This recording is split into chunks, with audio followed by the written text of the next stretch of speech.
দেবীর আগমন কাকপক্ষীতেও টের পায় না। দেশের মানুষ তো কোন ছাড়, কেউ জানতে পারে।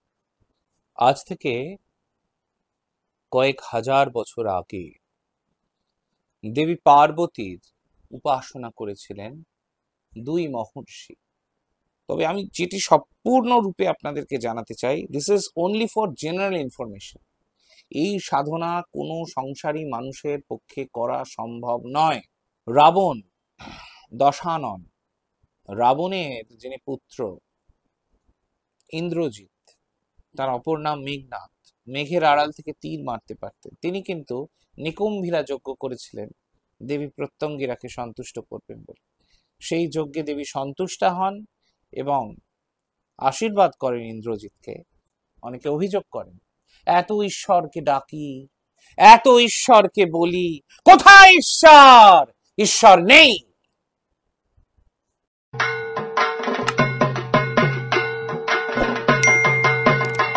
গরিব মানুষ, অসহায়, নিপীড়িত মানুষ, একটা মানুষ তার জীবনের সর্বস্ব হারিয়েছে, তার হাহাকার, তার যন্ত্রণা, তার কান্না বাজারে বিক্রি হচ্ছে। এক শ্রেণী দুঃখকে, কান্নাকে হাতিয়ার করেছে, দারিদ্রকে হাতিয়ার করেছে। যারা করেছে তারা দারুণ অবস্থায় রয়েছে, তারা ক্ষমতাসীন, তারা ক্ষমতার মধুভাণ্ড চেটে পুটে উপভোগ করছে। সব দেশে, সব শ্রেণী, সব মানুষ এটি চাক্ষুষ করেছে। মাৎসন্যায়, বড় মাছ ছোট মাছকে গিলে খাচ্ছে। এইরকম একটি সময় যেখানে গরিব মানুষ আরো বেশি করে গরিব হচ্ছে, যাদের ক্ষমতা বেশি, যারা পাচ্ছে, তারা আরো বেশি করে ভোগ করতে চায়। ঠিক এই সময় দেবীর আগমন। পদধ্বনি শুনি দেবী আসছেন, কালাতীত, দেহাতীত, আপনাদের কল্পনাতীত, এক ভয়ঙ্কর তীব্রতার সাথে দেবীর আগমন কাকপক্ষীতেও টের পায় না। দেশের মানুষ তো কোন ছাড়, কেউ জানতে পারে। দেবী প্রত্যঙ্গিরা, মহাপ্রত্যঙ্গিরা, ভদ্রকালিকার ভয়ঙ্করতম প্রকাশ, যা দেশ কালের গণ্ডি সীমানা পেরিয়ে মানুষকে একেবারে বাকরুদ্ধ করে দেয়। আজকের এই সময় দাঁড়িয়ে, এই 2025 সালে মানুষ যখন দুমুঠো অন্ন, বস্ত্র, বাসস্থানের জন্য লড়ছে, আর অন্য একটি শ্রেণী ভাবছে তারা কি খাবে, সব খাবারই তাদের পুরনো হয়ে গিয়েছে। একদল মানুষ ভাবছে কাল কি খাবো, আর অপর এক দল মানুষ ভাবছে সব খাবারই তো টেস্ট করা হয়ে গেছে, নতুন কি খাবো। হ্যাভস আর হ্যাভ নটস এর মারাত্মক বিভাজন। অনেকেই প্রশ্ন করতে পারেন, আধ্যাত্মিকতার সাথে এর কি সংযোগ? সরাসরি সংযোগ তো আছেই, ডাইরেক্ট কানেকশন, নট ইনডাইরেক্ট। ভক্ত মানুষ কজন আছেন? কজন মানুষ ভক্তির পথে গিয়েছেন? যেতে পারেননি কেন? অনাগ্রহ, নানান রকমের চিন্তা ভাবনার অবকাশের অভাব, সেই সঙ্গে ঈশ্বরীয় কৃপা। ডানহাত বাঁহাত অজুহাত আছেই, তার পাশাপাশি আছে অনাগ্রহ, চেতনার দারিদ্র। আর এই চেতনা শক্তিকেই এক লহমায় উচ্চ স্তরে নিয়ে যান দেবী প্রত্যঙ্গিরা। আজ থেকে কয়েক হাজার বছর আগে দেবী পার্বতীর উপাসনা করেছিলেন দুই মহর্ষি,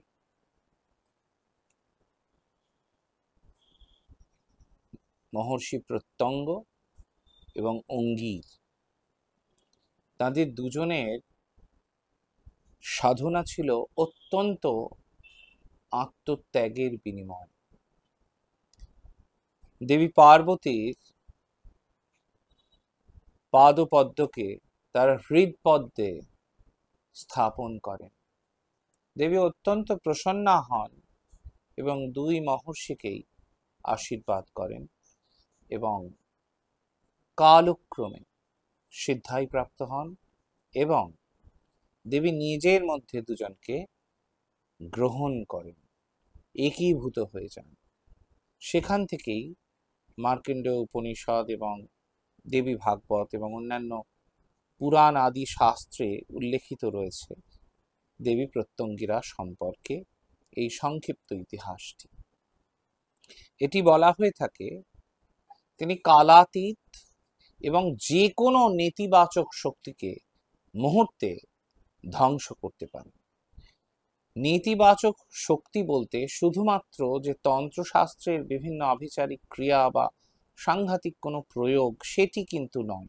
নেতিবাচকতা বলতে আমি জীবনের সব ক্ষেত্রের নেতিবাচকতাকে বোঝাচ্ছি, শুধুমাত্র ওই একটি বিষয়ের প্রয়োগ সেটি নয়।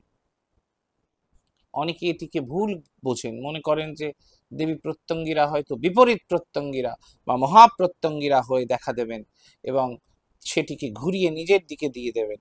এরকম ব্যাপার তো আছে বটেই, কিন্তু শুধুমাত্র সেই প্রয়োগের ক্ষেত্রে তিনি যে শক্তিশালী এবং অভূতপূর্ব ফলদায়িনী তা কিন্তু নয়। জীবনের সব ক্ষেত্রেই আপনি কারোর ক্ষতি সাধন করছেন, বিনা দোষে একজন অন্ধ মানুষকে ধাক্কা দিলেন, তার প্রাপ্য লুট করলেন, শ্রমিক কৃষক কর্মচারী তাদের প্রাপ্য বকেয়া মেরে দিলেন, তারপরেও আপনি দিব্যি দাঁত বাইর করে হাসছেন, দেবী প্রত্যঙ্গিরা খুশি হবেন না। যা করার তিনি করবেন, মেলাবেন তিনি মেলাবেন, হিসেব কিন্তু মিলবে। পৃথিবীটা গোল, চৌকো তো নয়। তিনি ঠিকই আসবেন এবং আপনাকে হিসেব বুঝিয়ে দেবেন, হাতে নাতে ফল। Very very practical. তো এটি হয়ে থাকে। তবে আমি যেটি সম্পূর্ণরূপে আপনাদেরকে জানাতে চাই, this is only for general information. এই সাধনা কোনো সংসারী মানুষের পক্ষে করা সম্ভব নয়। যার সংসার জীবন নেই, যার সংসার জীবন ধ্বংস হয়েছে, যিনি শ্মশানচারী, যিনি হৃদয়ে শ্মশান, নিজেকে শান দেওয়ার জায়গা, নিজেকে শান দিচ্ছেন অনবরত, হৃদয়ে শ্মশানকে আনয়ন করেছেন, সেখানে তিনি অবস্থান করছেন, সেই ন্যাসপ্রাপ্ত হয়েছেন, তিনি এই উপাসনা করতে পারেন অতি অতি অতি অতি অবশ্যই গুরু কৃপায়, গুরু আদেশে। বিষয়টি গুরুগম্য, গুরু ছাড়া এই সাধনা সম্ভব নয়। যে কোনো সাধারণ সাধকের পক্ষে এ ধরনের সাধনা করা কার্যত অসম্ভব। এমনকি বলা হয়ে থাকে দেবতারাও তাকে ভয় পান, এতটাই ভয়ঙ্কর তিনি, মহাভয়ঙ্করী, মহাপ্রলয়ঙ্করী তিনি। তার প্রলয় নাচন তাকে সহ্য করা অত্যন্ত কঠিন, অত্যন্ত কঠিন। তো আপনারা সবাই জানেন যে দেবী প্রত্যঙ্গিরার যেটি বাহ্য রূপ, যেভাবে আমরা দেখি, দেবীর 4টি হাত এবং তার বাহন সিংহ, তাই তার অপর নাম সিংহবাহিনী। তার পাশাপাশি তাকে দেবী অপরাজিতা বলেও সম্বোধিত করা হয়। রাবণ, দশানন, রাবণের যিনি পুত্র ইন্দ্রজিৎ, তার অপর নাম মেঘনাদ, মেঘের আড়াল থেকে তীর মারতে পারতেন। তিনি কিন্তু নিকুম্ভিলা যজ্ঞ করেছিলেন দেবী প্রত্যঙ্গিরাকে সন্তুষ্ট করবেন বলে। সেই যজ্ঞে দেবী সন্তুষ্টা হন এবং আশীর্বাদ করেন ইন্দ্রজিৎকে যে তুমি সারা জীবন যে যুদ্ধেই অংশগ্রহণ করবে, সেই যুদ্ধে কোনো শক্তি তোমাকে পরাজিত করতে পারবে। এবং বাস্তবেও তাই হয়েছিল। আজীবন ইন্দ্রজিৎ যুদ্ধে অপরাজেয় ছিলেন। এবং এই অসম্ভব শক্তির খেলা, এই অসম্ভব শক্তির অধিকারী হয়ে ওঠা শুধুমাত্র তার যারা প্রতিদ্বন্দ্বী ছিলেন সেই সময়, তাদের কাছে ঈর্ষণীয় বিষয়ই শুধু নয়, কার্যত ধরাছোঁয়ার বাইরে। এবং এইটি একটি পৌরাণিক গাথা। অনেকেই বলতে পারেন যে এর সাথে আজকের যুগের কি সম্পর্ক আছে। শক্তির তো কোনো যুগ কাল এক্সপায়ারি ডেট হয় না। শক্তি তো ছিল, আছে, থাকবে। এই শক্তি আপনার মধ্যেও আছে, কারোর নিদ্রিত অবস্থায় আছে, কারোর জাগ্রত অবস্থায় আছে। তো দেবী প্রত্যঙ্গিরা কিসে সবচেয়ে বেশি খুশি হন? সমাজের দলিত, নিপীড়িত, অত্যাচারিত নারী, শ্রমিক, কৃষক, যারা পরিশ্রম করেন, যারা ফসল ফলান, যারা দিন মজুর খাটেন, সেই সমস্ত মানুষদের যারা সেবা করেন, সাহায্য করেন, তাদের প্রতি আপনি যদি সহানুভূতিশীল হন, তাদের একটু অন্ন বস্ত্র বাসস্থানের বন্দোবস্ত করে দেন, তাহলে দেবী খুশি হন। দেবী শুধুমাত্র তীব্রতার প্রতীক নন, তিনি ভক্তি, যার ভক্তি আছে তাকে অত্যন্ত প্রীত হন, তিনি তার প্রিয় হন। এবং অনেকে মনে করেন যে দেবীর বোধহয় ভয়ঙ্কর রূপ, দেবী ভয়ঙ্করী। হ্যাঁ, ওটি বাহ্য রূপ, ঠিক, কিন্তু দেবী ততটাই কোমল হৃদয়া। ঠিক যেমন নৃসিংহদেব ভক্ত প্রহ্লাদের জন্য তার নরম হাতের তালু, আর দুষ্কৃতি তার বিনাশ অবশ্যম্ভাবী হিরণ্যকশিপুর জন্য এই নখের আঁচড় ফালা ফালা করে দেয় সমস্ত মিথ্যার জাল, সমস্ত মিথ্যা। সেই মিথ্যার যে আবেশ, মিথ্যার যে অন্ধকার, সেটিকে দেবী প্রত্যঙ্গিরা বারবার কালাতীত যুগাতীত হয়ে তিনি ফালা ফালা করে দেন। সত্যে তিনি অবিচল। যে ভক্ত, যে সাধক সত্যনিষ্ঠ, তার প্রতি তিনি সহায় সম্বল প্রদান করেন, তাকে অপরাজেয় করে তোলেন। তো দেবী শক্তির, অসম্ভব শক্তির অধিকারী। তিনি শক্তি প্রদান করেন, শক্তি দিয়ে তিনি মুক্তি প্রদান করেন। তো ভদ্রকালীর অপর একটি রূপ তাই বলা হয়ে থাকে। এবং মা তো সন্তানের কাছে সবসময় প্রিয়, কুসন্তান যদি বা হয়, কুমাতা কখনো নয়। তো দেবী প্রত্যঙ্গিরার সামনে যখন কোনো ধর্ষণ সংগঠিত হয়, পরস্ত্রী হরণ সংগঠিত হয়, তাদের রক্ত মাংস হাড় চিবিয়ে খায় সমাজের ক্ষমতাসীন গোষ্ঠী, সমাজের যারা মাথা, যারা প্রভাবশালী, সেই সময় দেবী কিন্তু রুষ্ট হন। আপনারা দেখেছেন দেবীর মুখ দিয়ে ঝরঝর করে রক্ত, দেবীর লোলুহ জিহ্বা, তার ভয়ঙ্কর প্রকাশ, তার চোখের চাউনি হাড় হিম করা। তো সেই দেবী কিন্তু সব কিছু দেখেন, সব কিছু শোনেন, আর কিচ্ছু করেন না। অনেকে অভিযোগ করেন, এত ঈশ্বরকে ডাকি, এত ঈশ্বরকে বলি, কোথায় ঈশ্বর? ঈশ্বর নেই। দেবী কিন্তু আছেন, দেবী আছেন লোকচক্ষুর অন্তরালে, যাকে দেখা যায় না, ছোঁয়া যায় না, শুধুই অনুভব করা যায়। যে সাধকের ভয়ঙ্কর অনুভূতি শক্তি, তার কাছে তিনি ধরাও দেন, দর্শনও দেন, আর শক্তি বৃদ্ধি করেন। সেই সাধককে মহাসাধকে পরিণত করেন, সমাজ সংস্কারের ভূমিকায় অবতীর্ণ করেন। দেবী প্রত্যঙ্গিরাকে আদিবাসীরা, অর্থাৎ এই পৃথিবীর যারা আদি বাসিন্দা, তারা উপাসনা করেছেন তাদের নিজস্ব শৈলীতে, নিজস্ব ভঙ্গিমায়। দেবীকে তারা মাতৃরূপে, মহামাতৃকা রূপে আবাহন করেছেন। একটি বিশেষ ঘুঙুরের তালে তালে তারা মাকে আবাহন করেন তাদের গ্রামে। তো মা নৃত্যরতা অবস্থায় তালে তাল মিলিয়ে আবির্ভূতা হয়েছেন। বরিষ্ঠ সাধকজন এটি আমাকে জানিয়েছেন। আমি নিজে অবশ্য সরাসরি কোনোদিন প্রত্যক্ষ দর্শনের অভিজ্ঞতা আমার হয়নি, এটি ঠিক, কিন্তু এর পাশাপাশি এটিও ঠিক অনেক বরিষ্ঠ সাধক তাঁর দর্শন পেয়েছেন এবং তাঁর অপার কৃপা মহিমা তারা লাভ করেছেন। একটি বিশেষ মায়ের প্রিয় একটি ভোগ আছে, সেটি বিশেষভাবে নির্মিত, বিশেষ কিছু সামগ্রী, বিশেষ কিছু উপাচার পদ্ধতির সাহায্যে সেটি মহামাতৃকার উদ্দেশ্যে দেবী মহাপ্রত্যঙ্গিরাকে প্রসন্না করতে হয় এবং সেটি ব্যবহার করতে হয় এবং সেটি প্রদান করা হয়। তো মা সেই অন্ন, সেই বিশেষ প্রক্রিয়ায় নির্মিত উপাদানটি তিনি খুব আনন্দের সঙ্গে গ্রহণ করেন। এবং একাধিক বিধি আছে, এক একজনের সাধন পদ্ধতি এক এক রকমের। যিনি যেটিতে সফল হন তিনি সেটি তাঁর গুরুকুলের বা তাঁর যে যারা তাকে মানেন বা যারা তাকে ফলো করেন সেইভাবেই তারা উপাসনা করে থাকেন। এবং উপাসনা পদ্ধতিটি অত্যন্ত গুজ্জাতি গুজ্জ বললে কম বলা হয়। এটি এমনভাবেই করা হয়ে থাকে যে গুরুগম্য বিষয়, গুরুদেব যদি বলে থাকেন, আদেশ দিয়ে থাকেন, তো যিনি সাধন করবেন এটি তার কাছেই নির্দিষ্ট, এটি তার বিষয়। এটি বাইরের কারোর জানার দরকারও নেই। আর এটি আপনাদেরকে আমি, এটি সংসারী মানুষ যারা আছেন তারা এইসব সাধনের কথা ভুলেও ভাববেন না।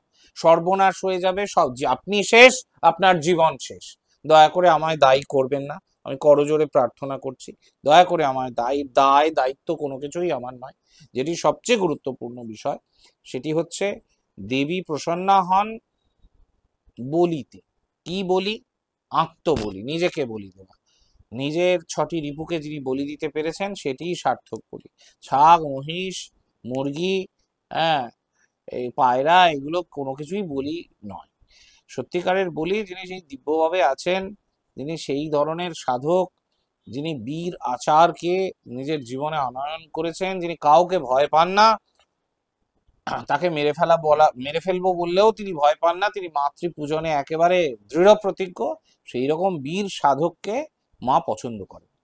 যে সমস্ত লোকজনরা মিউ মিউ করে, এদিক ওদিক ইঁদুরের গর্ত খোঁজে, গর্তের তলায় আশ্রয় নেয়, আর যাই হোক, তাদেরকে মা পছন্দ করেন না।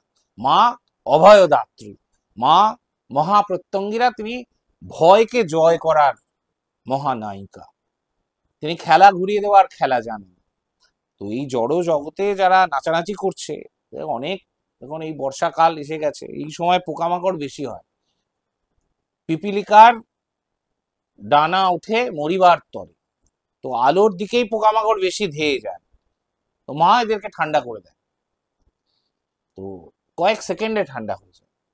তো মা তো কাল অস্মিও বটে। তো যেখানে নারীর কোনো সম্মান নেই, যেখানে নারীকে পণ্য হিসেবে বিক্রি করা হয়, ব্যবসা করা হয়, ধর্ষণ একের পর এক সংগঠিত হয়, নারীর মর্যাদা লুণ্ঠিত হয়, মা তার সন্তানকে, পুরুষ যেমন পুরুষ সন্তান, ছেলে যেমন মায়ের সন্তান, তাহলে মেয়েও তো সেই রকম ভাবেই মায়ের সন্তান।